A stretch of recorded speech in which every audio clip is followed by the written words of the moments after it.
Hello Nandini madam, હા, કે હવે તમે આટલા ટાઈમથી આપણા સેન્ટર ઉપર આ થેરાપીને કરાવી રહ્યા છો, તો તમને પર્સનલી શું એક્સપિરિયન્સ ફીલ થયો છે? બહુ સારો એક્સપિરિયન્સ છે મારો. શરૂઆત કરી 1 ઓક્ટોબરથી, ત્યારે મારી ડાયાબિટીસનો ઘણો મોટો પ્રોબ્લેમ હતો. 3 મહિનાનો ફેવર હતો.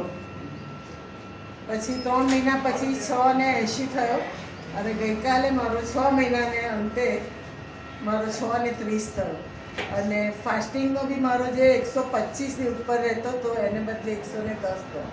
સરસ સરસ. એટલે ડાયાબિટીસમાં તો મને સંપૂર્ણ સેટિસ્ફેક્શન છે. અને ઊંઘની દ્રષ્ટિએ બી મને સારામાં સારી ઊંઘ આવે, કે જે પ્રોબ્લેમથી હું અહીંયા દાખલ થઈ હતી. એટલે એ પણ મારું એટલું બધું સારું છે. ટૂંકમાં 6 મહિનાની સફર મારી ઘણી સક્સેસ છે. થેન્ક યુ આશીષભાઈ. બીજું કોઈ તમારા સજેશન આપણા સેન્ટર લાયક? સજેશન એક જ છે કે દરેક જણે આ વસ્તુ કરવી જ જોઈએ, કારણ કે એની કોઈ સાઈડ ઇફેક્ટ નથી અને ફાયદા ઘણા છે. બરાબર. આપણા સેન્ટરમાં કંઈ સુધારા વધારા કરવા લાયક કે બીજું કંઈ હોય? તમારો એકદમ હોમલી જે આપણો એ છે નેચર, એ જ અમને લોકોને આનાથી વધારે સપોર્ટ કરે છે. એ જ વધારે અગત્યની વસ્તુ છે. ઘણી જગ્યાએ પ્રોફેશનલી થતું હોય છે બધું, પણ તમારું નેચર, તમારો સપોર્ટ બી સારો છે, કે જેથી અમે લોકો અહીંયા સક્સેસફુલી પાસ કર્યું બધું.